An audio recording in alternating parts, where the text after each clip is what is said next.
cast or anything. Yeah. Great lead-in. Great lead-in. Sloppy Best show. lead-in.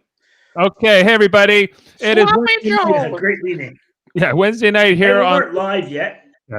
Can I start the show? No. No? You're not allowed. Okay.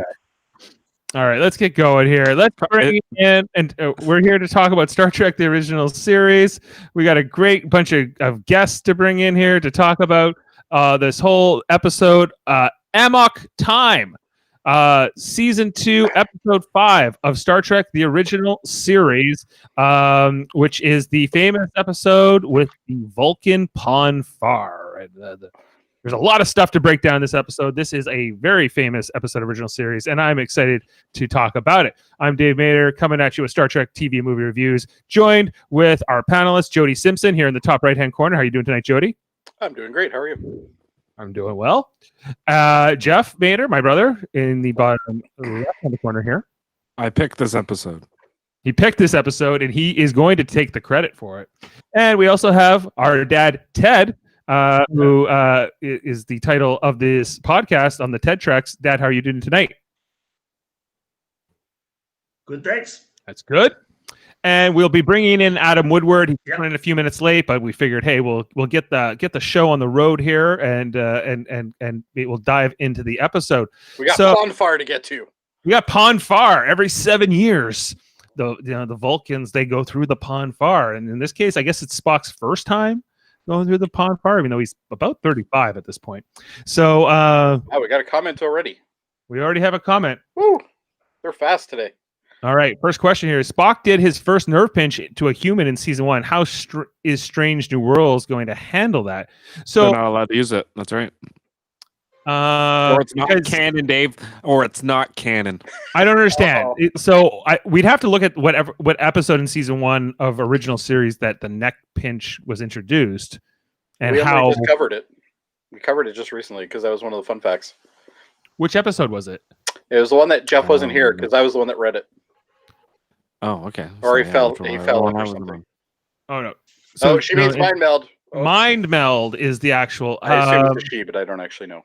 Right. They won't do the mind meld as much, probably. The nerve pinch you can't get away from, but the mind meld, they only do that every now and again. All right. Kind of, yeah, because and we got a lot of things here to talk tonight about Star Trek Enterprise, which dealt with a lot of the mind meld issues, the history of mind melds, and the Vulcans. Ponfar too. And Ponfar, everything to do with Vulcans, because T'Pol is the main character on that show, and a lot of that follows tonight. But there was also a character tonight from Star Trek Enterprise named T'Pau, who also appeared in Star Trek in tonight's episode as the older version of that character who officiates over this wedding. So, interesting that T'Pol, Dave, is older than T'Pau. Correct.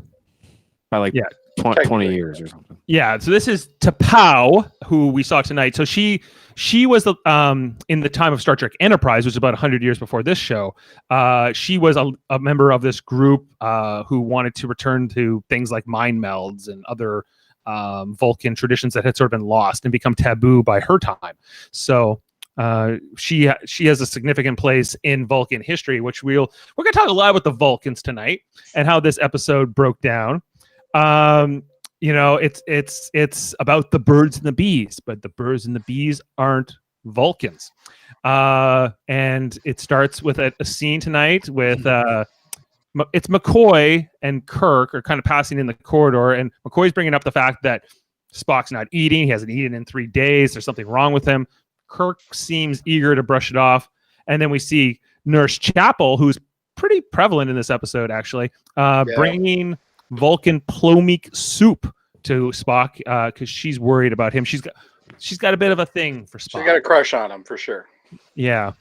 And so, but he throws that soup against the wall. He's not having it. Weird thing on the other side of the wall that looks kind of like a fire hose thing, but we're not sure what it is. Yeah. And then he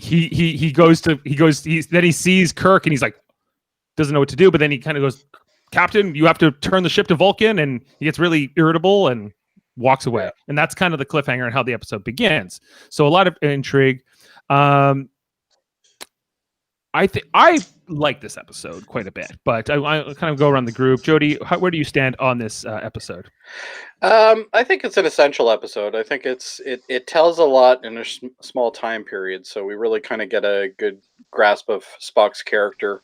Not that we didn't get a grasp during all of the first season, but this is how they started the second season, which is by far, in my opinion, the best season of the original series, and I think a lot of people would agree with me on that. It kind of puts a little bit more into it really is the struggle for Spock. It's because he thought he wouldn't have it because he's half human, and it turns out he is going to get it anyway, which obviously creates a lot of extra, on top of the fact that, it's happening, there's a little bit more, what's the word, kind of a struggle he has with it. Like a chemical imbalance. Yeah, and it's in a way it may even be harder for him because of obviously his half setting there. But overall, I think it's an essential episode. I think it's an episode that if you're going to watch the original series, you definitely have to watch that episode. I think it's probably in the top 10 of. Well, that was all you had to say. Well, on that note, let's bring in Adam, who's joined us on in the lobby here, and I'm bringing into the feed. Adam, welcome, and we're here to talk about, is it Amok Time or Amok Time? I'm not quite sure, but hey guys, how are you doing? Good. Here, I'm gonna bring Jody back in. Yeah. Not totally sure what happened there, but anyway, I don't know what you got of that, but anyway, pretty much right till the end, and then you cut off right sort of as you were finishing your thought. That it's an essential top 10 episode. Really. It has to be seen. It's an episode that has to be seen. Jeff, you're next in the just high level Amok Time before we kind of get into all the bits of it. Okay. I enjoy this episode immensely because it's one of the rare episodes of the original series where Kirk is not the focus of the episode. The focus is solely on Spock. He has probably, I don't know, we should look at the script for it, but I would imagine Spock has the most lines in the episode and the most words, which they didn't do enough, I feel like, in the original series. And I think this episode was something that they could have continued to do had they had season 4 and 5 and 6 that they didn't get to do. I think we would have had more episodes like focused on Chekhov or Spock or whoever. Yeah, that's a good point. And a lot of the who the Vulcans are and what their culture is beyond just what we see from Spock is shown here. Let's go to Dad next. Dad, what do you think? Well, it was my first look at Vulcan, the planet. It's not a type of place I really would want to go and spend a week there. And looked like when they landed on that perch or whatever it was, you could see the city in the background, but it didn't look like there was anything going on there. It looked pretty dead. It's like not a great looking place. Wait, are you saying have you never seen this episode before? Oh, I have, but I just never like Vulcan as a planet. It's no wonder Spock won that. It looks no different than the golf courses we played in Arizona. The nicest place. Well, let's have a look at that. So this is the CGI shot. Yes, but if you look to the right of that shot, I don't know if you can see, but if you scan over, but in the background, to the right of that shot, you can see the city. In the background, yeah, there's a city in the distance. Yeah, in the distance. Vulcans live in caves. How did they ever? Looks like it's all brownish. How did the Vulcans ever grow food? How did they ever become an industrial society? Every time they depict Vulcan, it's literally the Grand Canyon, and I never understand how this society built spaceships, and you know what I mean? Yeah, there is some unanswered questions about but we only see glimpses of this planet. We really only see this one place that kind of Spock's from mostly, and I guess T'Pol later on. But it's kind of it's a desert planet. It's a hot planet. It's got a thinner atmosphere, maybe somewhere between Earth and Mars in terms of just thinness. But yeah, considering these are vegetarians. Vulcans are vegetarians. It does raise some questions about how they grow food on a massive level. But we don't know what the rest of the planet really is either. Like there could be forests on. Are you telling me the rest of the planet is Bajor and they've never showed us? I don't know. We just don't know enough. We don't have enough We just don't have enough information about the entire planet. We just get glimpses into what it looks like. We see what it looks like from orbit, right? That it looks pretty red, and not a lot going on. It kind of looks like Mars if it had like polar ice caps, you know? Well, Mars does have some polar elements too, I think. But yeah, you're right. It does. It looks like a bigger version of Mars, and everything. But I got a lot of questions about these Vulcans to get to, so let's get into it. But Dad, you're saying it's not on your tourist destinations to go to Vulcan. It's not on my tourist destination list, but it was a good episode. There was a few unanswered questions that I'm sure we'll get into, but it was a good episode. Yeah, for sure. And then let's go over to Adam next. Adam, what are your thoughts on? I agree with Dave, Jeff, and Ted so far. Sorry, not Dave, Jody, Jeff, and Ted. Sorry. First of all, I like seeing Leonard Nimoy away from the Spock, facade all the time, and it was great to see him, throw a bowl of soup, and we'll get into that. But that anger part of it, and you see it occasionally in Star Trek through the years, but really, everybody else gets to show anger and different emotions, but Spock plays Spock, and you rarely see any variation, and it was good. As far as the questions about Vulcan, I always imagine them as a society that can create biodomes and create grow the food source and whatever it might be. But I also will say is granted this was a CGI episode and worked up a bit, but they really stayed true to that through all the series, and every time we go to Vulcan, this is the way it looks. They didn't really vary from that, and I respect that. No. Yeah, considering we just did Star Trek 4, right. The Voyage Home, and so I watched that movie a bunch, and that version is more like real life. You see the yellow sun in the sky. It feels like feels a bit more Earth-like in that depiction, and what they would go on to do in Enterprise, with a little bit more. I feel like it's a planet that has some vegetation. You just don't see a lot of it, maybe in some of these scenes, but. But even hearing Sarek describe when with Picard when Spock was a boy and ran out into the mountains, and he described it as a desolate hot place, and then Star Trek 2009, it was very much depicted again, that red hot planet, so desolate. But anyway, it's pretty cool how they kept that theme over the years. But anyway, back to the episode. Really enjoyed it. Top 10 for sure for me. I'm glad I saw it again. Right, start to finish, very, very good episode. Yeah, I don't know if it has a weak moment in it. Really, this episode, it's a really good script from start to finish. Like the acting's good, everybody's on point, everyone's used well. There's some they introduce some characters who we get to figure out really quick. But let's get into it. Okay, so Spock's off. That's what we all know. Spock's throwing soup, yelling at the captain. He's not himself. No soup for you. No soup for you, Spock. One sec. Let's just change it up.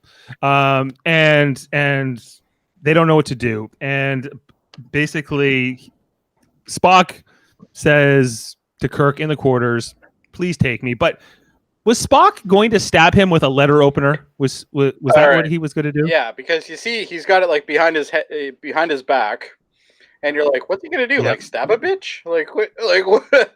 He's going to shank him." Yeah, he was just I don't know, man. There was a chance there that he was going a little nuts. Right. And Kirk says, "What's the big deal? Why are you acting like this?" He's like, "I have leave. I'm allowed to take my leave, right?" He's like, "Yeah, you're allowed to take, but you've never asked for it before. You're asking for it now, and it has to be now, and it can't, and whatever."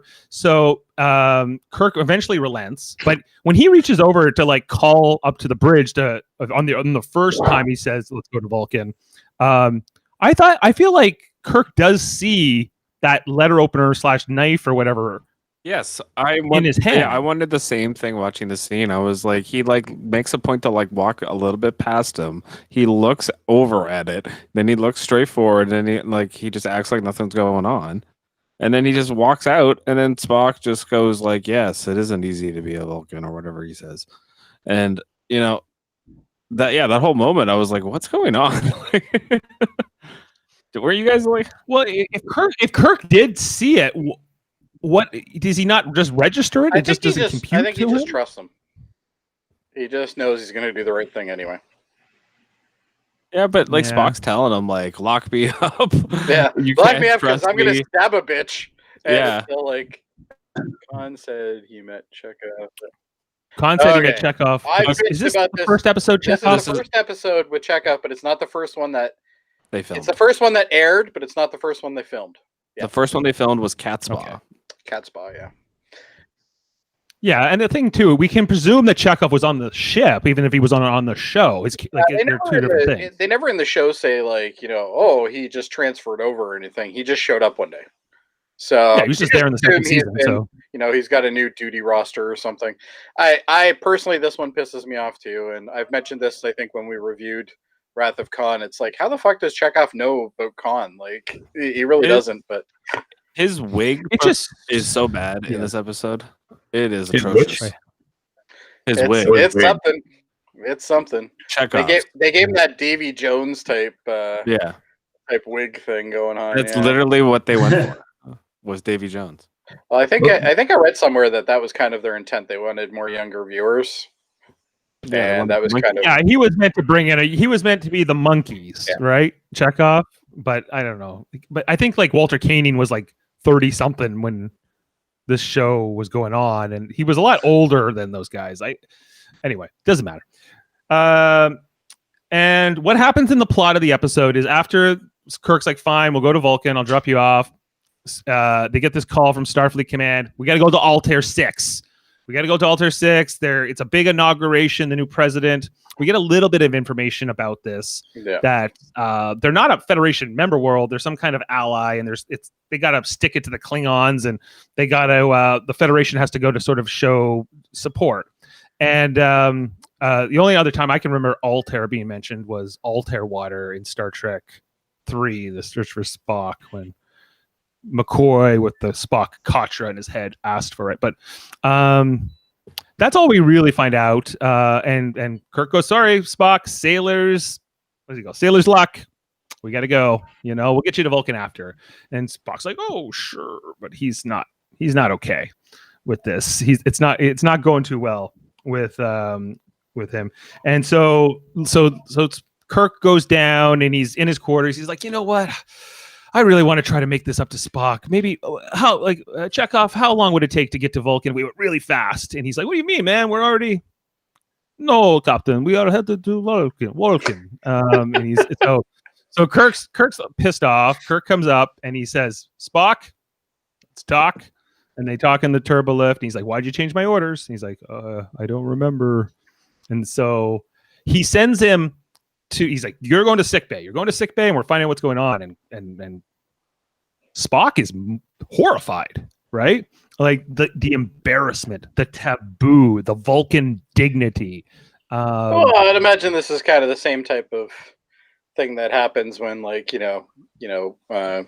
teenage girls menstruate for the first time, it's, I'm sure it's not something that they want to discuss with everybody, but yet it's coming out, right? So it's the same thing with him, I think.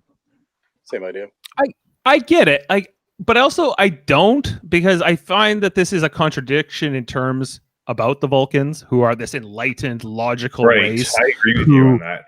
And guys, this is not the first time the Vulcans have been, on a star, maybe it is on a starship. They don't know this yet about them. Well, the only other time they really delved into Ponfar, a couple times they did it in Star Trek Voyager. And when it's in that case, it's Vorik who's going through it, and then they later on did something with Tuvok. But with Vorik's case, the doctor on that show, the EMH, he talks about there have been some depictions of Starfleet doctors observing this in Vulcans over the years, but the Vulcans have done a pretty good job by a century later, at least, of keeping this sort of under wraps. We know that they're, like in the case of the USS Intrepid, which we saw in the Immunity Syndrome, or we heard about in the Immunity Syndrome, like they had all Vulcan crews. So there's a possibility that there's some segregation here, and they are able to keep this secret. I think it's my old adage of convenience when it comes to Star Trek. So it's it made for a good episode. That's why they did it. That's. I think we're reading a little too far into this. Once you do this, once you establish this, now this is true now about Vulcans. But guys, this was a show in the '60s that they never ever dreamed was going to go farther than this. So, like, they can throw in whatever the hell they want. It's everybody past that has to follow that canon. That's the other issue, right? So, it is the issue at hand. But like, it's also they expected the show to go on for like a few seasons at least, and they were going to establish the lore of the Vulcans. I'm pulling a Ted here, and I'm saying, guys, this was in the '60s. Yeah, they didn't know. I didn't know. Where's Ted? There's Ted. Is that right, Dad? There you go. That's right. I'm on Ted's team this time. You guys are overanalyzing this. This was made in the '60s, and they didn't know what they were doing. They were making ground here. Is that pretty good, Ted?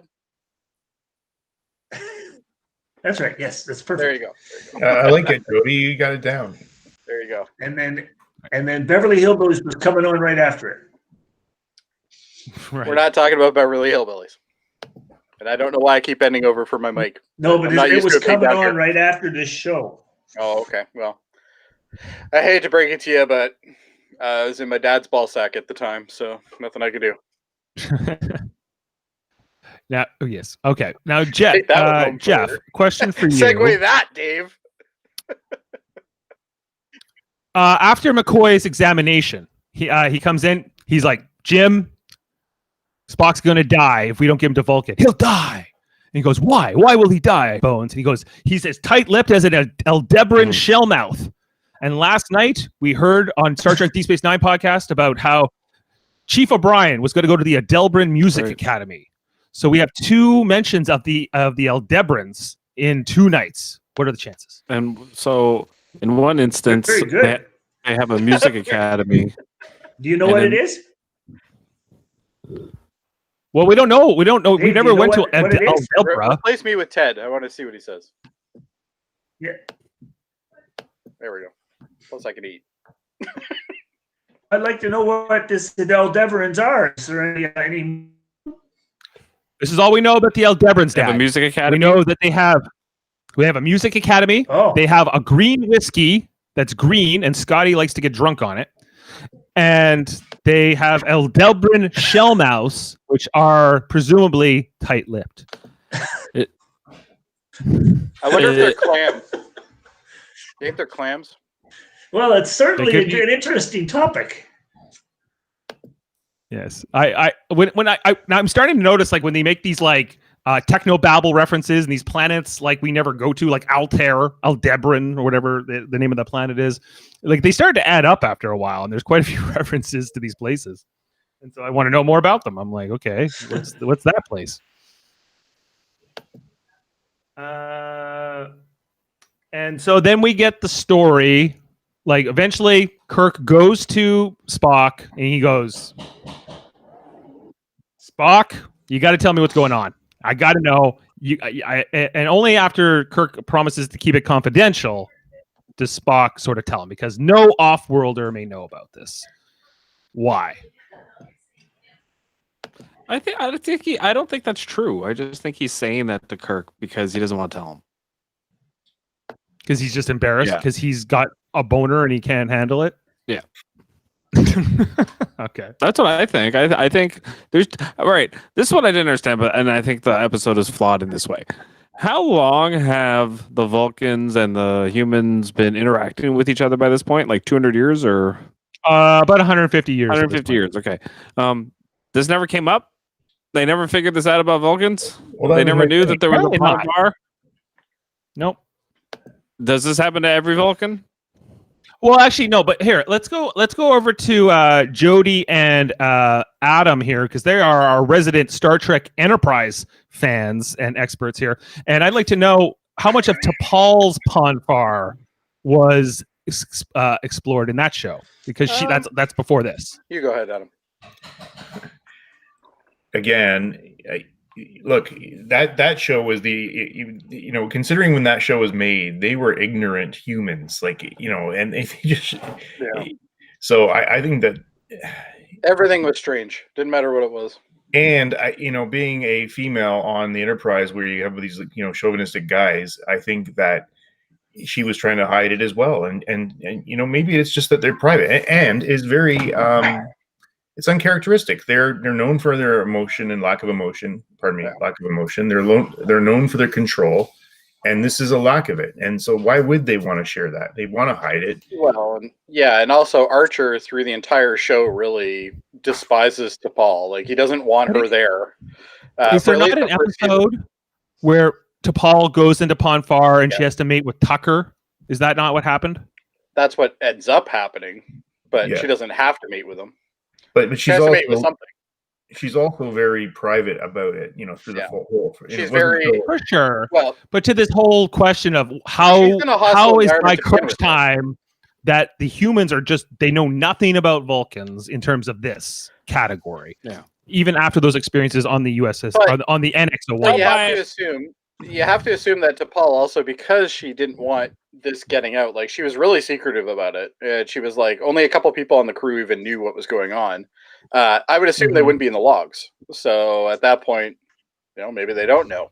Like, yes, they are interacting, but even if through Enterprise, you notice that the Vulcans only give out information that they want to give out. They don't give out everything about their culture. They don't do all that. There's always, during all of Enterprise, there's always shit that Archer's finding out about Vulcans because they literally won't tell him anything. And then eventually they find something out and he's like, oh, that happens, Yeah, they had like dirty little secrets, right? The Andorians are quite critical of the Vulcans, and with some legitimacy. The Enterprise is the first ship that goes out with, that far out, and also, of course, has an accompaniment of a Vulcan on it. So with that, obviously, there's going to be secrets. Right. My next question about this whole what we learn, because this is this whole speech where Spock's talking about the birds and the bees and the biology. So my next question is for Adam. Adam, do you think Romulans have Ponfar? I don't know. Yes, they do, but they probably just go with it much earlier than they. Look, I guess the question is Ponfar because they repress their emotions and yes. And is about this mind meld thing they do with the kids at an early age, which is this whole other thing about arranged marriages in this Vulcan society, which we haven't even delved into that. Yeah, but is the arranged marriage and sort of the calling back to each other is Ponfar because of that, or is it because of a physiological change in the body at that time where they are now drawn to their mate? I don't know. It's interesting, but to your question about the Romulans, I would never imagine have Ponfar. I think they just go with everything as they need to and move on. And Ponfar for T'Pol was triggered. It wasn't something that was supposed to happen. It was triggered by a microbe. So she got it early. Okay. It wasn't supposed to happen to her during the mission. Right. And what I'm trying to understand about the Ponfar and what it is for Vulcans, because, in Star Trek Discovery, which we're covering the third season right now, and we learned by the 32nd century that Vulcans and Romulans have, spoilers, reunified on one planet. They've renamed the planet Vulcan to Navarre, and they are now a unified race, essentially.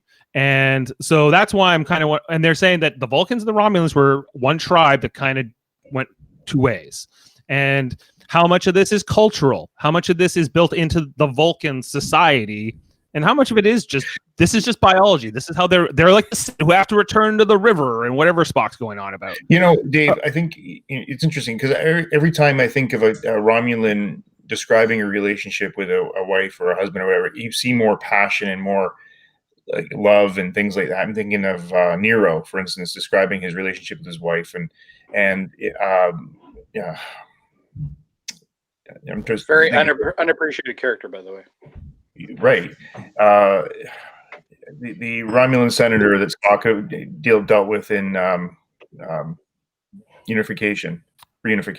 Yeah, I know the senator. He you mean, described yeah. again a very big connection with his wife, and so did the other Romulans. I think that passion is definitely there in that culture that you never see, of course, in Vulcans. And he's looking to Sarek about how he treats Amanda, and then later Perrin. It's a very not a very emotional relationship for sure. So to see the loss of control, and it makes sense. I mean, what's going to make it crazy? It's like having sex and getting that urge. So yeah, actually, now that you asked that question, this episode even has more meaning, because what's going to drive you over the edge? That need, right?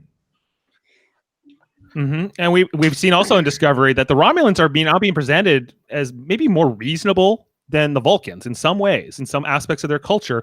To your point, maybe they marry and have children out of love, and maybe the divergence of them was not purely just about like logic and being pacifist versus being sort of warlike or whatever you want you assign to the Romulans.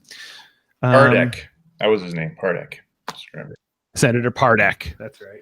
So Do you remember the episode with the Enterprise incident where Spock went over and had an affair with the Romulan leader commander on the ship, the woman? Yes, I do. Yep. Yeah, the Romulan commander. Well, there was no real fun par involved here. This was strictly kind of emotional connections, with their hands and their, stuff, right? So right, that was more of a romance. It's kind of almost like the old, yeah. Well, yeah, I think like that's a good old point. Country calling them back, like India, if you have to go back for a wedding in the old country. It kind of is. Yeah. By the way, I looked it up. The Romulans. It's an arranged marriage from the old country. They've definitely never depicted the Romulans going through Ponfar, but we don't know. What? Okay, so the whole okay. So the next thing that happened in the episode after Spock kind of convinces Kirk, okay, we got to go to Vulcan, and there's a quick scene where Uhura tries to call Spock about something, and he smashes the monitor with his fist. That was amazing. That was my favorite part of that the was episode. awesome. Yeah. Because you could tell like the monitor was clearly paper mache, and he clearly like bangs it and it like completely implodes. And it I think he goes to lift his fist and it sort of sticks to his hand, so it kind of like lifts up. It's hilarious. It's my favorite. Yeah. They don't reference it again. It's no worse than the time the guys. Remember when he's the phaser? Who squeezed the when he crushed the phaser a couple episodes ago? Yeah. That was cool too, but this was better. Yeah. I don't know. I just love it. Again, this episode was a breath of fresh air. I mean, in a lot of ways for when it comes to the original series, because we just get a lot of time with Spock, but we get a different Spock, like Adam was alluding to earlier. We get this Leonard Nimoy smiles in this episode, guys. He smiles, and it's like, whoa! Mm-hmm. Like when he does that, like I was like, whoa, he has teeth. I love that ending. I love the ending, but we'll come to that. No, I liked it too. Let's get to the ending. Yeah, but so Spock. But he's a character. Perfect. Just on Kirk. So Kirk is going out of his way to try to help Spock, right? He's torn between like these orders, and he calls up after he has this whole conversation, and after Spock smashes the monitor, he calls up good old Admiral Comac, who let's bring him on screen. Here's Admiral Comac, and Admiral Comac is not too receptive to Kirk's response or request here. He's like, okay, I'll be a day late for the ceremony, and he's like, listen up, Kirk, we got big issues going on here. What's Joe Biden doing in Starfleet? What's Joe Biden? It's a time for healing. It's Joe Biden. Listen, here's the deal. First things first. Would you just shut up, man? Yeah. Would you just shut up? First things first, I need you to go to this planet. Ignore Spock. I don't need to do that. Second things second. I don't know. Spock with all of his fake news, and I gotta go to bed. Right. Ultimately, this conversation does not. ultimately, this conversation does not go Kirk's way. Comac says, "No, you need to come," and so Kirk hangs up the phone, and he's like, "You know what? He saved my life a dozen times over. Isn't that worth a career? We're going to Vulcan. Damn be the consequences." And question here, Kirk's reputation as somebody who disobeys orders, somewhat earned, somewhat maybe over exaggerated in sort of like the legend of I think James it's mostly Kirk. earned.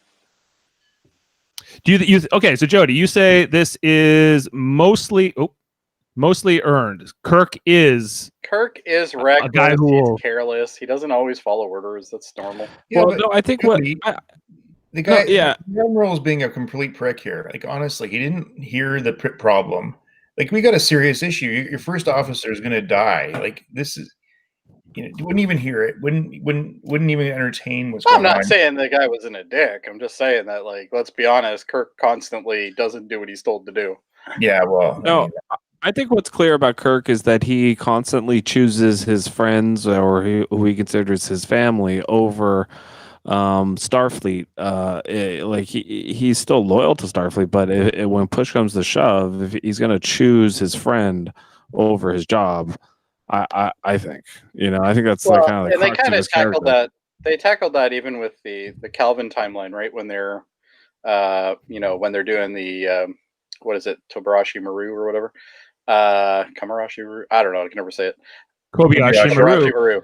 And he says something like, we want captains to act, the way they feel, not, based on the book or something like that, right? So in reality, yeah, I don't think it's far-fetched to think that Kirk definitely does look out for himself and his crew before he cares about what Star Trek, the Federation says to him.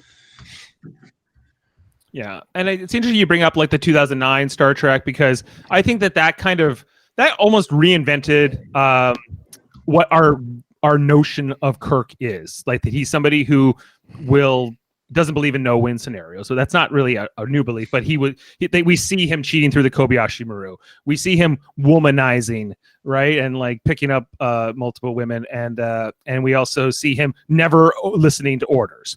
And especially on that, as I've been watching these, like we've been doing this for 36 weeks or 37 weeks, we've been watching the original series. I'm like, Kirk's a pretty loyal officer. He pretty much follows protocol. He demands that of his staff. And I don't think, like, yes, he does go against the chain of command on occasions like this, but to call him a complete like insubordinate. Oh, he's not a recluse or anything. He usually has a reason. Yeah, and right. And that Chris Pine version, I think, is he's doing a good job. He's doing a good job. Well, Dad, did you watch that 2009 Chris Pine Star Trek? Kidding. I bet he did. Yeah, some of it, yeah. Okay. And from what you saw, did that version of Kirk look like this version of Kirk? I don't know if I got through the whole thing now because I had to go. Okay. By the way, Dave, just you were talking earlier about Altair. What was it? Altair 6. Altair 6 is actually part of the Kobayashi Maru simulation. I just looked is it it? up. Yeah, that's actually where the Kobayashi Maru simulation happens. Well, also, likewise, at the only good part of Star Trek Into Darkness, at the beginning of the episode, Kirk chooses Spock's life over the Prime Directive. So this is what I mean. Like, they constantly use examples where Kirk will go out of his way to help his crew or save his crew, regardless of Starfleet regulations. We don't. Spock's the guy who rats him out. We don't talk about that one though, do we? Because that's the worst one, right, Adam? That's a sign of a good leader. The only one I didn't like was Beyond. I liked the first two. I thought it was great. I'm most down on Into Darkness, but we're not here to talk about that. So it's we do need to talk about that sometime though. No, we don't. We're done with it. We've already done the review of that. Oh my god! I wish I was there. Okay. Maybe we should revisit revisit the Calvin timeline just so we can get Adam's view on it. Well, we're going to get into that tomorrow on Discovery Podcast, so be ready for that because there's a lot to talk about in the Kelvin timeline. But the next scene we get was Spock with Chapel when he's like laying on his bed. That was like first scene, wasn't it? No, not the one where he throws the soup. But wait, The- we got to go back to that. Like, what the heck is with her? The one where he asked for more soup.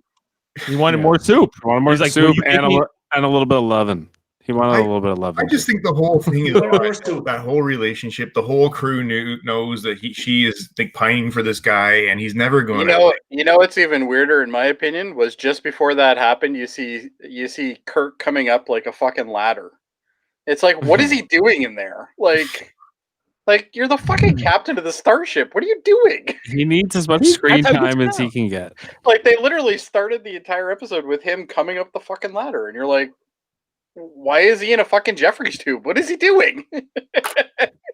Listen, it was a low episode for I was checking out something down there. the Kirk screen time. So, but I think he has people for that. I don't think he's going to get his hands dirty on that.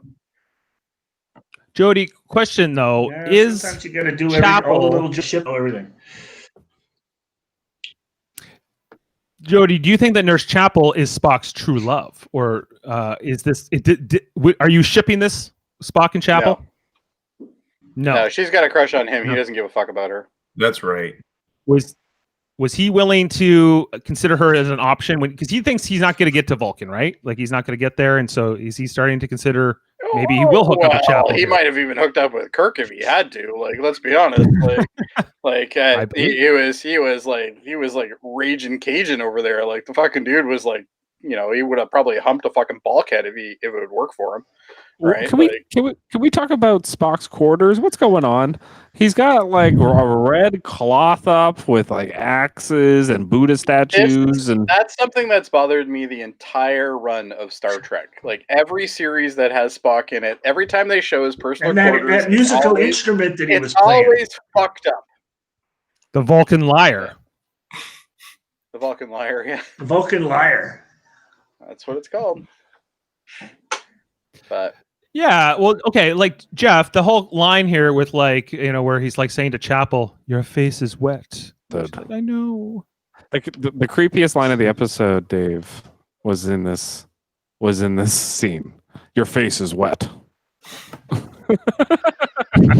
It's just at this point, this is season 2, so I'm guessing at this point Roddenberry's banging Nurse Chapel. So in reality, they wanted to give her some more screen time, right? So she's decent eye candy. So like, let's be honest, like that's why she's in this episode. Like, there's other women, like they always have other women on Enterprise. They came back to this, right? Like they came back to this relationship a few times, It's not just this something episode. that's been hinted at a bunch of times that she's got a crush on him, but I don't think you've ever seen anything with him going back.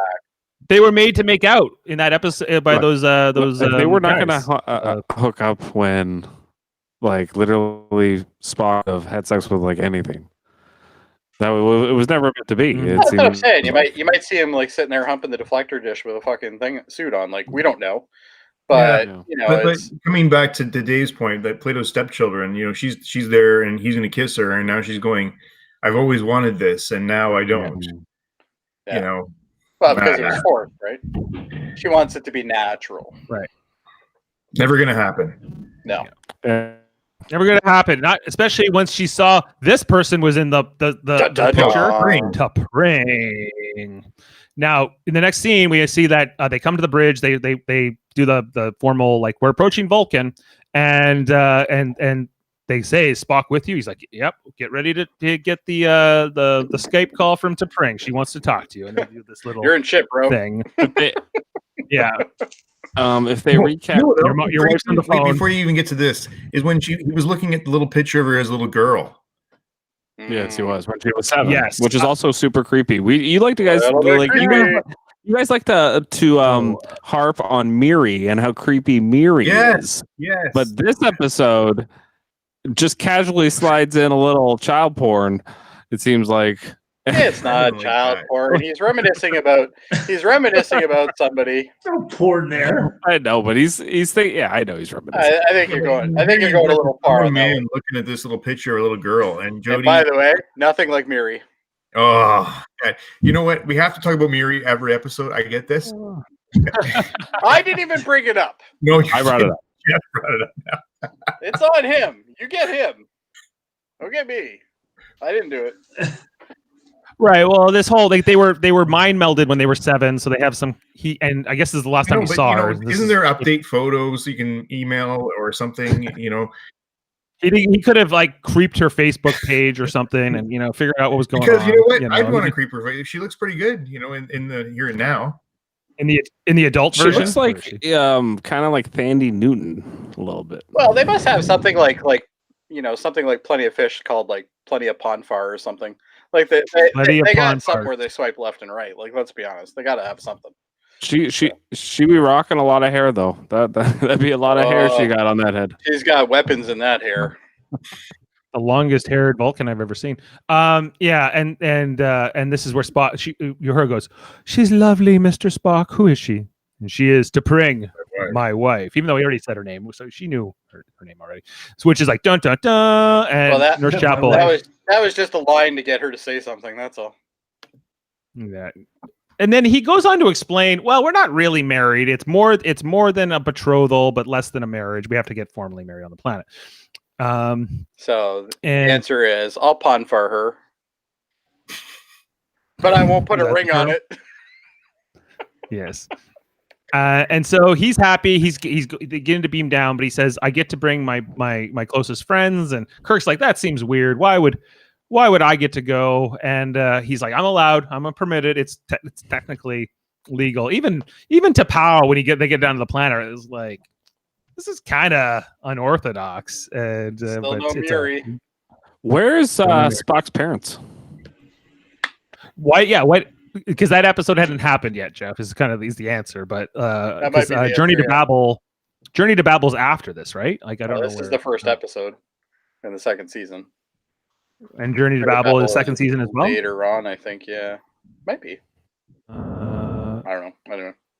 It is. It's about 10 episodes after this. So, but it's same season. Yeah. So, yeah, they hadn't done like Mark Leonard and Jane Wyatt, who played Spock's parents. But it is odd that they're not there. But for whatever reason, they're not there. Money. Casting budget probably is the answer. And so, where was I? They go to the planet that Dad said there's nothing going on. It's just a desert. It's Arizona in like a sandstorm. And they go to this kind of cool mountain arena place, which where we got, let's get a shot of it here, where they got Vulcan symbols and whatever. A lot of ceremony, and McCoy comments, hot as Vulcan. Now I know what the expression means. And this is kind of where we learn that Vulcan's a hot planet. Hot, thin air, not a great place to be. I always think of Vulcan as more like India. Yeah, like it's like, but at like a higher elevation, like, kind of like in Denver, how they got like that thinner air. And it's like stuff. Nepal. There you go. Nepal. That's not a bad idea. The whole planet's like Nepal, yeah. And so this is part of the reason the Vulcans are stronger than humans and whatever, maybe even longer lived, perhaps. Anyway, so we get to meet all of this Vulcan ceremonies. There's kind of like a series of things where Spock's hitting the symbol, and T'Pau shows up, and the great music, like the dun dun dun dun dun, and that this Alexander Courage score, which I think is stand out in this episode in particular. Dave, I'm going to formally request that you do not bring out a kazoo. Okay, thank you. I will take that under advisement. But it's a, like, I don't know. I every time I watch this, I'm always in a trance. Like the whole sequence, the whole time they're down here. The fight scene in this movie is still probably the best. I mean, in this episode is probably still one of the best ones in the series. It's so good. It got parodied by the Cable Guy. Oh yeah, that's right. Yeah, they did it in the movie the Cable Guy with Jim Carrey and Matthew Broderick. Yeah. We see all these ceremonial weapons, all of these sashes. We also get the Vulcan salute for the first time when T'Pau arrives. We got our first Live Long and podcast too, Dave. Live Long and Prosper. That's the first time it's said? This is the first time it's said. He says he'll do neither. Also, the salute as well. This is the maiden. Same thing with the salute and peace and whatever they say. Peace and long life. Yeah, peace and long Peace life. and long life. Yeah. Okay. And as this is all playing out, she eventually issues the challenge. She doesn't want to get with Spock. She's challenging, and they assume that she's going to pick Ston. Mr. Ston. Where's Ston? Let's talk about Ston. He's who she really wants. Why? That's my question. Why? She goes on to explain He's that a hunk of man. I guarantee you he's a librarian. Yeah, he's Or he's That would be a a good thing, teacher for a wouldn't it? private school. One of the two. He just looks right. like such a She doesn't dick. like Why that would you Spock's a do that? legend or that Spock's a celebrity, basically, Yeah, right? everybody Among the knows Vulcan Spock. people. No one knows this asshole. But we also find out that Spock is from a prominent family who doesn't show up for his wedding, but he's from a prominent family that has I like that. historical lands, and that his family is pretty Pretty poor important. family that didn't So show, but whatever. I wonder if they sent a gift. Yeah, and right, and she doesn't want to be married to a celebrity, but he, so I guess he already was to begin with a little bit. Maybe he's from a rich family. Well, her true love is this pencil geek guy. So Yeah. But her plan here is like, well, Ston could lose to Spock, and then I would have to be with Spock. So why don't I just pick? She takes the opportunity to pick Kirk, and Kirk, wanting to help his friend, thinks, well, okay, I'll accept the challenge. I'll just knock Spock out, and then honor satisfied, and we get through this. He doesn't ask a very important question here. yeah, which is what happens if he wins. well, basically. and what are the terms of the fight? Yeah. Like he has no idea that this is a fight to the death. But he has no idea what's going on, so he should. That was an important question, I think. I agree. But coming from a noble place, and then he goes as soon as the challenge is made. Spock goes into the blood fever. My eyes are flame. Now that's when you could have used the My- special effects thing, Dave. The blood fever part. That would have worked. My heart is flame. There you go. Adam's like, why did I ever agree to this shit? No, that's good. Yeah. I wasn't sure why Spock just turned. Like, he's got zero control now. Doesn't even know what he's doing. He's got ball lust right now. He just Yeah. wants to get some action. His half-human side, not super prominent. What Dad dropped off. Let's bring him back in here.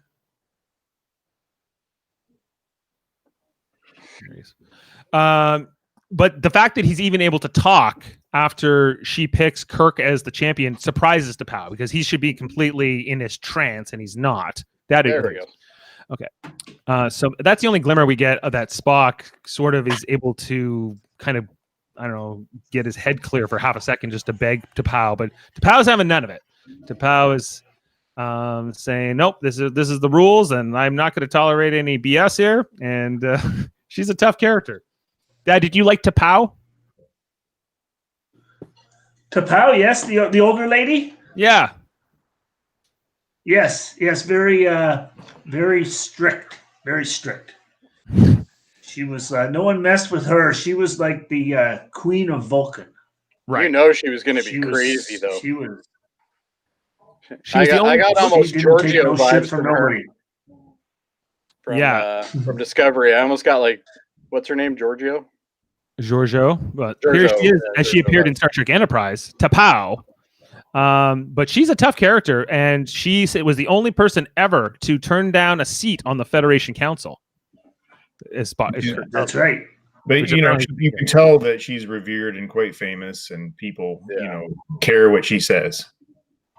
Yeah, well, she's able to get Kirk out of trouble after this whole thing with Admiral Comac. Comac can't do anything against T'Pau. She's got a lot more clout in the Federation than him. But yeah, I think she's great. I think she's excellent in her performance. She speaks with an accent, which I think was an interesting choice.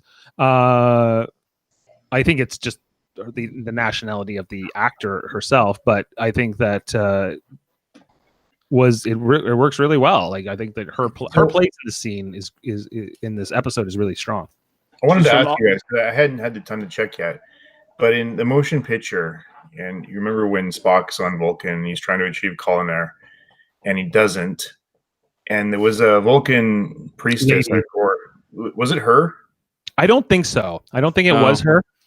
They did reference to Pow again in Star Trek Voyager when in a scene here when the Doctor was learning to take different aspects of personalities and put them into his own matrix. But what happened was it ended up creating a darker version, and we learned about T'Pau that she was incredibly logical, but sometimes was so unwittingly ruthless in the application of that logic that it made her almost villainous. So that there's a lot of to T'Pau that I think could still be explored in terms of like the Star Trek universe and what. Well, she's got a hell of a memory alpha page, that's for sure. Yeah. Very popular. I think that the fact that they've revisited this character in 2 different other Star Trek series is kind of telling about this performance from 50 some years ago, that it still holds through today. So something really there. And then let's talk about the fight, the combat itself, the whole Spock gets him with the blade and cuts his shirt open. And the best part of this episode. Yeah, like it's a the close up on those weapons did not sell me at all. No, they don't look too maybe in the high def, because the stunt doubles were awful. Yeah, the downside to high def, I guess. Yeah. They can't do anything about that because they can't go back and reshoot it now. It's No. But you do notice, stunt doubles coming in and out. In some cases, and the pie tins for plates, basically. Like the blades, just like the spray paint finish on some of the stuff. It is what it is. It is what it is. But as Dad would say, guys, this was made in the '60s. In the '60s, and it was going to be on a TV. They didn't have all those fancy special effects back then. Don't worry about it. But if it didn't matter, why did they film it on film? Like, if it didn't matter, like I don't get it. Like they filmed it. When I watched this back in 1968, when it aired, it was over. That was it. You never saw it again. Right. The rerun wasn't invented yet. We were okay with it. I have no idea. I had no idea I'd be talking about it 50 years later. That's right. Wait, were there no reruns back then? You didn't know what a rerun was? Of course they reran. There was, but not generally. No. No syndication. Not really. Just in Back to the Future, he goes, "What's a rerun?" Well, exactly. That's in 55. Okay. Dad, what did you think of the fight between Kirk and Spock? Did you think it didn't matter that there were that first swing of that weapon, that first swing of the weapon by Spock, he cut Kirk's shirt right here, right? Yep. Tit to tit. That was like about maybe an inch away from killing him. Maybe less. Probably, yeah. No, not. It would have got him pretty good if it. But it was kind of a cheesy fight after all. But I thought it was one of the best fights I've seen in Star Trek. It is. I liked it. It's weird that it goes from like the whatever those sword things are called. Then it like in round 2 it go. Yeah. So in between round 1 and 2, there's a pause here, and so they get to take a breather or something, and so Kirk's really struggling. This is where McCoy says, "It's not fair, man. He's a Vulcan. He's a human. He can't breathe here." And she's like, "The air's the air. What do you want me to do?" But he's like, "I can give him the triox, and this can maybe give him a fighting chance." She's like, "Fine, do it." And this is McCoy's little. He actually saves the day here. McCoy. He gets everybody out alive by this little sleight of hand he does by injecting Kirk with something that will mimic death in a few minutes, because he can see that there's no way out of this. And in round 2 of the fight, they start fighting with like slingshots or something, or like these big long straps or whatever, which Kirk has no idea what to do with. They give it to him. He's like, I don't know, but Spock knows what to do with it, and he wraps Kirk around the ankles and pulls him out, and then strangles him to death, basically, or so he thinks. And that's kind of the end of that. Well, you're missing the part where McCoy gives him a shot first. But... I said that. Oh, did you? I missed that part. Sorry. I must have blanked out.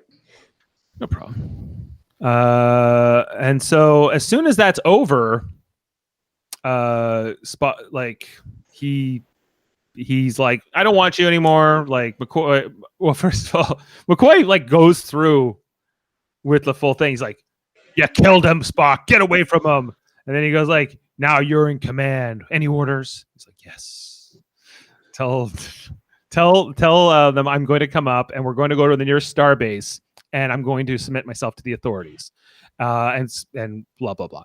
Right? Question here: why do they have to go to a starbase to turn himself in? He can't. They're already on Vulcan. Yeah, but he killed a Federation officer. That's got to be dealt with by the Federation, not by Vulcan is a member of the Federation. They're a member, but they're not the ones that make the laws. Yeah, the court is on the starbase, Dave. Don't you know? Yeah, like No, I don't. The authority figures that would put him into custody would be on a starbase. It doesn't make sense. I think you have to go to Starfleet. Well, Dave, on the Starfleet. if you go and steal something from a store, or let's say you do something, let's say you kill somebody in the bay, okay? The bay isn't going to lock you up in their area. It's going to be the cops are going to show up. They're going to lock you up there. Like, Listen, guys, he's a member of Starfleet. They have to go to Starfleet to turn themselves in, not right. the Federation. And That's Starfleet right. doesn't have a facility on Vulcan? Probably not. No. They probably have an embassy, maybe, but that's They barely have food. They barely have food. They got rocks and dust, Dave. What's the problem? All right. Fine. They got to go. First of all, Spock, you're late to your meeting on Altair 6. You don't have time to go to the starbase. They can put you into the quarters. Joe Biden's going to be mad. Anyway. Yeah, Joe Admiral Biden's gonna be Comac. mad. Be like, why do you mean they went to the starbase? They were supposed to come to our ceremony. Admiral Biden is going to be pissed off about it. Yeah. Biden. Admiral Biden. Yeah. And then there's the whole discussion between Spock and T'Pring, where he was like, I don't see why you want Ston, and then she kind of breaks down her plan, why she picked Kirk, what she wants. She was willing for Kirk to die to get what she wanted. She attempted murder, like 100%. Yeah. And so, yeah. She didn't care. So where's the justice there? I think the Vulcans are the villains. Well, They don't Vulcans even have are a dicks. Starfleet The Vulcans are facility. definitely villains in some of the other series, that's for sure. According to In Enterprise, they're seen as Captain Archer can't stand them. Oh, Archer just despises them. The Vulcans are like these religious, like self-righteous, condescending, like race of people. Kirk and whatever. Ston wasn't down for the plan. Ston, he wasn't in on it. You're kind of like evangelicals. Yeah, they are. They're like these religious evangelicals. No, they're more like the Catholics. The Vulcans are like the Catholics, and then you got the Romulans are like the Protestant religions. Yeah. Oh, I see. Okay, maybe there's Do something. you think to the Vulcans have hats that say like "Make Vulcan Great Again" or something like that? Yeah, it's gonna be on her hat, like right there across the. It's probably written. You just can't see it. Yeah. All there. There's a red hat for you. And that's our political humor for the night. Okay, so wow, we've talked about a lot. The only last scene to cover is Spock's Smile. revelation. The whole fact Spock's that when he gets finally up to the planet or the ship, and he's like, McCoy, you better let Scotty take over the ship, and I can't defend myself. Whatever. And Kirk walks out with that shit grin. Yeah, Kirk's like, maybe you should ask me about that, and he's like, Yeah, Jim. maybe I should still be in charge, dickheads. But didn't I don't understand what happened to the Ponfar. It disappeared? Yeah.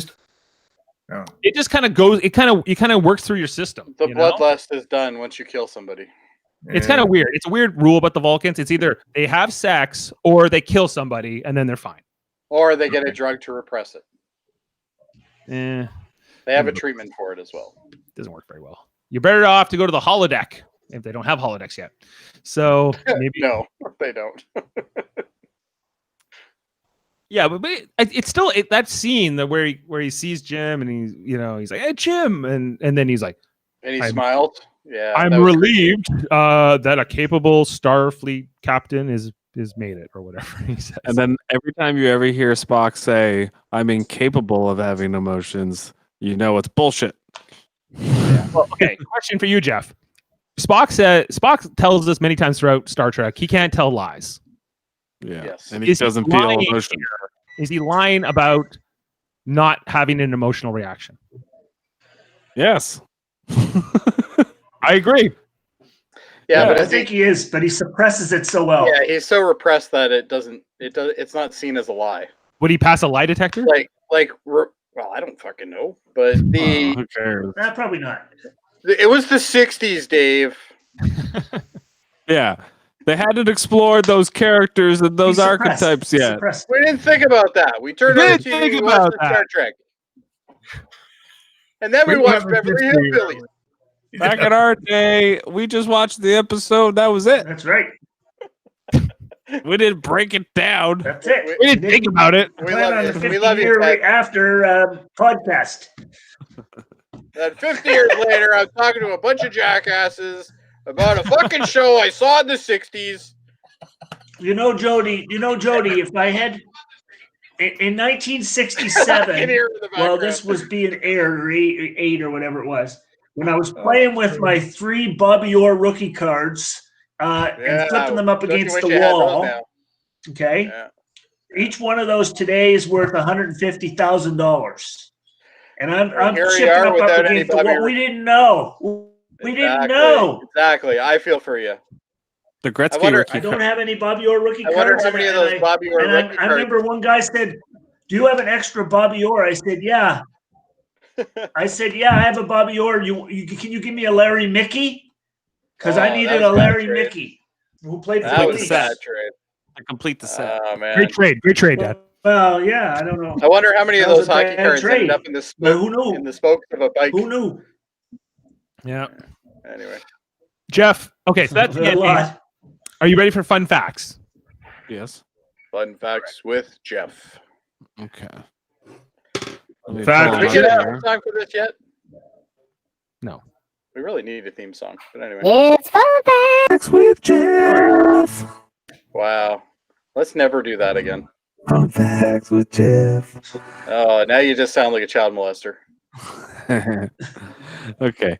Okay. So as before mentioned, first appearance of Peace and Long Life and Live Long and Prosper.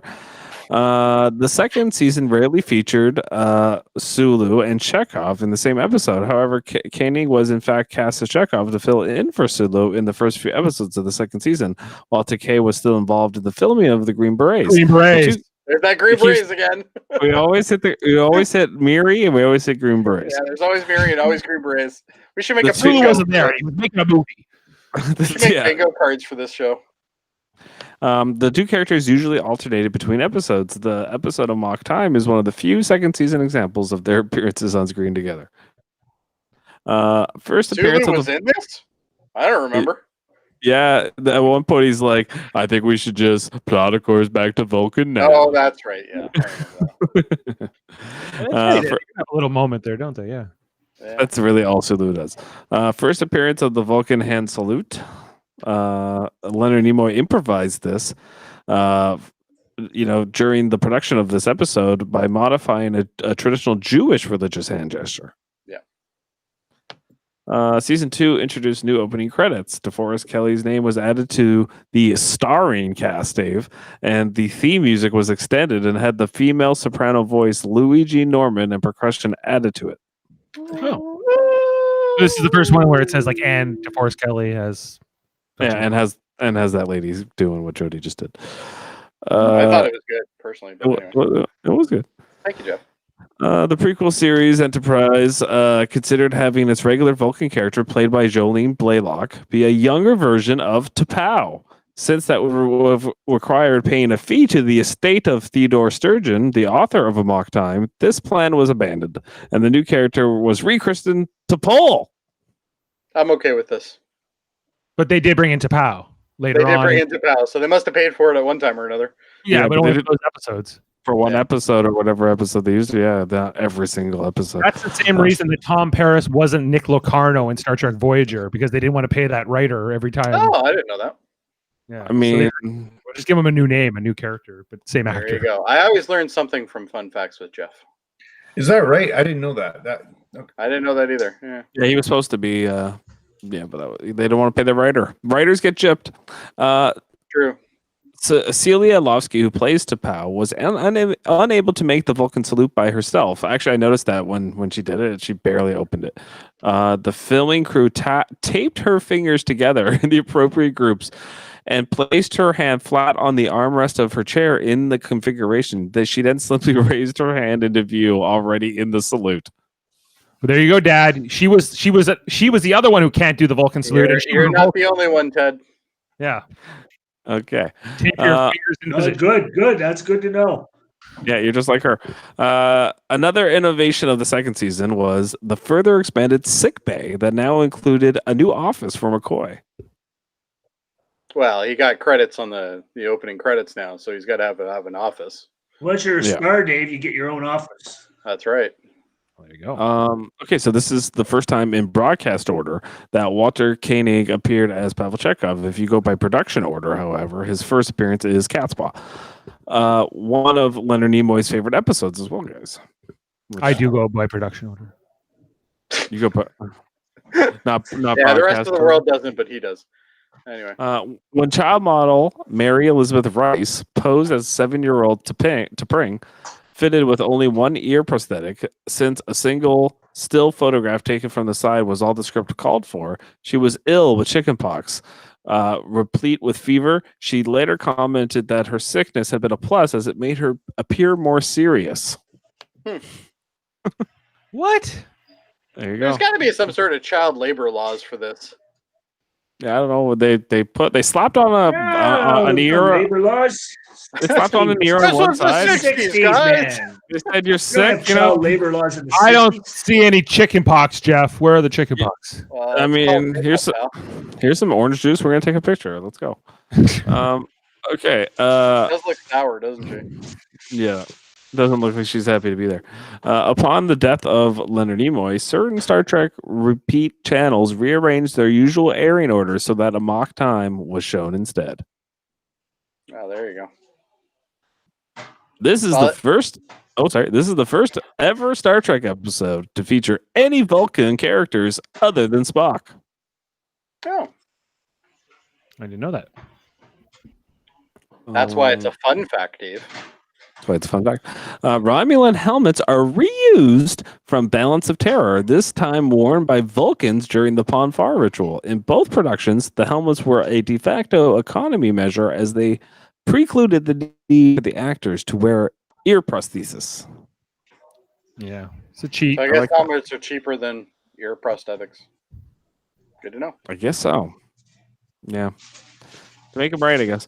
Amok Time was first aired. Was the first aired episode in season 2, but according to the DVD commentary, was actually filmed 5th.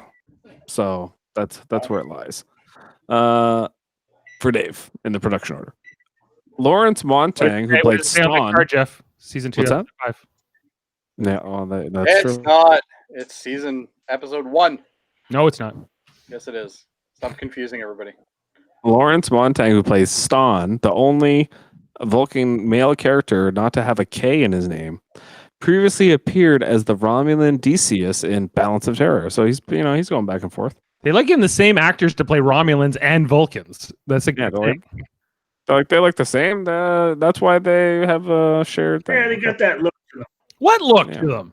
Yeah, if you're Italian or Greek, you're good to go. Kind of Vulcan-y kind of look, long, lean, skinny face. Okay. Oh, I didn't know it was about faces. I thought they more went for an ethnic look. Yeah, it's a long, lean, skinny face. Yeah, that's a Vulcan face. There are no Okay. fat Vulcans. It was the Not 60s, really. guys. No, They're I don't think there vegetarians. was any You fat said it Vulcans. yourself. Yeah, they're vegetarians. They're not eating fat. Hmm. Walter Koenig was cast Wouldn't be not logical. so much because of his Russian heritage, but to introduce some younger characters into the mix. Koenig wore a wig to emulate Davy Jones from the Monkees in order you to go. appeal to the younger demographic. He So only Koenig- wore the wig. Is of Russian descent.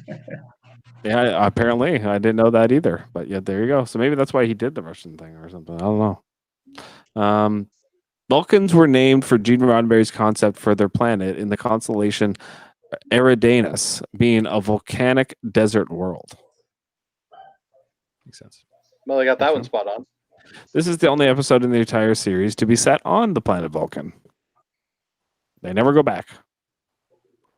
Probably for good Why would you reason. want to, right, Ted? No, but in Journey to Babel, don't they pick up Spock's parents at Vulcan? They don't go down to the planet, but they go to the planet. Well, I think they just mean it was the last time it was seen.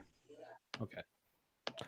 In Theodore Sturgeon's original script, Ston was originally named Spore, which Robert H. Justman felt to be too much of a Freudian slip, and the character was renamed. Why would it be a Freudian split? Yeah. Because Spore and Spock, I don't know. That's not Freudian. That's not for. I don't know. That's what he said. Well, spores are considered bad, right? Oh, maybe that's what it is. More spores are like, Maybe it was because of the spore drive. maybe. Spock. Okay. There's The original. no such thing as a spore drive. Come on, guys. That's right. In the original script, there were a few more Vulcan words. Spock described Kirk and McCoy as his Loch Noy, the equivalent of best man. When T'Pring makes her challenge, the wedding party begins to discuss what's going on, all in Vulcan, until T'Pau shuts them up. Okay, so they scripted this for like maybe a bit more people, more extras potentially. Yeah, probably. In the age of the Cold War, the introduction of Chekhov as a character was an attempt to suggest the Glasnost existed. Glasnost? I don't know. Existed in the future. What? Glasnost. I don't even know what that means. Openness. Glasnost is Gorbachev brought out Glasnost when he was breaking up the openness. Soviet Union back in the It's supposed to be like yeah, transparency. open. Yeah, Oh, like okay, transparency. Hey, we learn something new every day.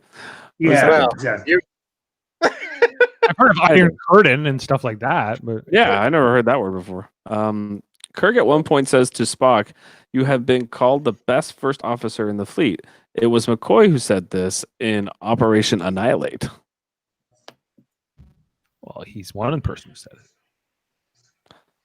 The plomeek soup that Spock hurls at a wall stained the set for several weeks after. The plomeek soup, by the way, is a Vulcan dish generally assumed to be of the bland vegetable variety. Mm-hmm. They couldn't get the stain of. Good for your green voice. I wonder Green how many takes they did of him throwing that soup. This is generally regarded as a definitive Vulcan episode. let's keep I think we're pretty much good. Scotty does not appear in this episode, but we didn't talk about this in the podcast, but I kind of wanted to bring it up because when Spock assumes Kirk is dead and that he is a murderer, he says to McCoy, "I'm resigning, and now Scotty's in charge. Scotty's gonna be the new captain." Yep. That was pretty interesting. I knew that he was third in command, but it would have been kind of cool to see. Or he's not even in the episode, but it would have been kind of cool to see that. Jeff, Just for a he wasn't second, in the episode. How could he have been there? He was on the ship though. he was on the ship. It just goes back to that earlier conversation. The question of like, how could Because he was on the ship, he was somewhere else. He was in I know the answer. I'm speaking rhetorically, like because people go, how could Khan know who Chekhov's face if he wasn't in that episode? We can presume he was on the ship, guys. Whether he's That's shown true, or yeah. not. You know? We can definitely presume that. Right. And okay, we'll just finish with this. This is one of the 2 times in Star Trek where Spock shows an emotional reaction without being influenced by something, if only for a few seconds. The other example is the first pilot, The Cage, filmed when the rules hadn't been established for this character. Oh, but Jeff, what if he's singing in a turbo lift with number 1 in a Star Trek short? Then it's not canon. You've seen that one, Adam? That doesn't count. Yeah. Okay, let's get to ratings. Let's get to Hey. ratings. Thanks for fun facts there, Jeff. Thank Oh, you. you're welcome. Thank you, Jeff. Thank you for the fun facts. Let's get that out. Okay, let's rate this. I'm going to start with Jody. You know what? I'm gonna give this. I'm gonna give it an 8.5. 8.5. Okay. Adam, you're up next. Well, I'm going to go with Jody, 8.5. Ad? I'm go a little higher than those boys. I'll go to an 8.7. Okay. Yeah. I will go with a 9. That's terrible. I couldn't even understand what you said. It was a 9, he said. 9? Okay. And I'm going to go 9.5. Wow. So Ooh, Dave Nader going big. I'm going big on this one. This is one of my favorites, and I think it really holds up strongly. I think the weirdest scene is the scene with Chapel and Spock talking about her face being wet. So that's 0.5 that's been taken off for that. So it's That's it, just 0.5. so this has an 8.8 from R5 ratings averaged out, which is tied with actually the last week's episode, The Ultimate Computer. This has a bit of a better rating on IMDb at 8.7, and so our rating with that rating pretty much washes out at 8.8 or probably. Ultimate Computer is a better episode, though. Well, that's a subjective opinion. I think it's my opinion, and that's all that matters. yes. Well, that's I'm just all kidding. right. So then we got. That's right. So, does anybody have Dad? Do you have something in mind for the next? I do. Yeah. Okay. Better not Oh, be yes. the cage. Better not be the cage. Oh yes. We're gonna do the Specter of the Gun. I don't know that title. I don't know that one. Actor of the Gun. The Specter of the Gun. Season. What season is this? Season 3. Okay. All right. Season 3, The Spectre of the Gun. Has anyone else heard of this? I As generally punishment. only. I have to see a screenshot before I know whether it's an episode I've seen. As punishment for ignoring their warning and trespassing on their planet, the Melcock condemned Captain Kirk and his landing party to the This losing is the side of a I know surreal this recreation of the 1881 historic gunfight at the OK OK Corral. Corral. Oh, this one. Oh, this is going to be bad. Oh, I can't wait. Okay. All right. This is good stuff. The OK Corral and Wyatt Earp and all that stuff. All right. Ted's punishing us because we gave him 2 good episodes. Yes. I think we talked about Arizona, and then you're starting to think about Tombstone. And That's right. Yeah. I Yeah. think- We can't do all the good episodes in a row, or we're gonna get nothing left. Ted, when I signed on for this, I didn't think we were going to do this many episodes to begin with. I thought this was going to be like a 10-run episode. There's so much good stuff, though. That's way- subjective. we have at 37 episodes. You'll like it. It's better than Mary.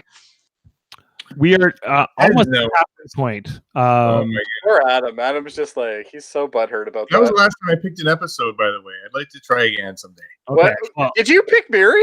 Yeah. Oh, no way. Yeah, next You're week, the Adam. reason. All right. Adam, Yeah. pick next Yeah. week. pick next Okay. week.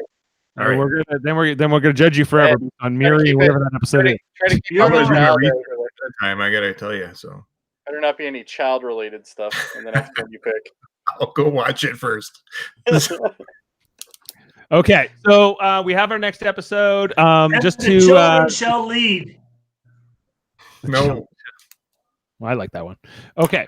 I'm just gonna take you down here for a second, and we're gonna plug our other shows. So, on Live Long and Podcast, we are here 4 times a week, or 3 times a week right now. On Tuesdays, we do Star Trek Deep Space Nine rewatches. We've been watching every episode in a row. Jeff, that's a great one, eh? Yeah, that's what we You're do almost over at a there. good episode now. We're almost there. They're So all close. they're all important, though. They're all important. Now they are. Yeah, join us next week for Playing God. Yeah, so check out next week. We're at season 2, Playing God, as we continue that. On Wednesdays, here we have original series. On Thursdays, Star Trek Discovery. Adam, you know something about Star Trek Discovery. Work tomorrow, part 2, Terra Firma. Looking forward to it. Really am. I have to Me admit, I too. am as I'm well. curious to see where this goes. We got to talk about the Kelvin timeline. We got to talk about how that's going to maybe be reintegrated into things. I think somebody's been reading some spoilers. No, I've been reading more buzz. There are no spoilers. So check that out. And we also do Star Trek Radio Theater. We're on a bit of a hiatus. We just finished our first season. Star Trek 4, The Voyage Home. Jody, you were in that. I was, laddie. You are a Scotty. was. And so go and listen to the edited version if you haven't. There's some great, like we kind of made it a little tighter. We put some sound effects in, additional sound effects and voice effects. They cut me out, Dave. No, Okay. like some of the scenes where like we're in the big hall, I've made a little grander and stuff. So check that out and all our stuff. So subscribe, check out our other channel, Super Mater Brothers Podcasting, where we cover reality TV shows and scripted TV shows that aren't Star Trek, and our other one, Trivial Debates, which we'll be doing at the end of this month. Jody, you're hosting that. That is the rumor. That is the rumor. And I don't know. I only know of one confirmed contestant, and I think we might have another one on the panel here tonight. Yeah, I haven't. We have to pick the day, so we have to get the day, and we got to get a confirmation. Check all our other channels out and subscribe and like and leave comments. We really appreciate it, and all those things. So I'm going to sign off here. Did we lose Dad? Oh, he just left. Okay, all right. So Dad's gone. Really his namesake. Yeah, it's on, and we'll see you next time. Okay, and live long and podcast. This is not the first time we're doing it here. All right. If Ted is still watching, he can't do this. No, he can't do it.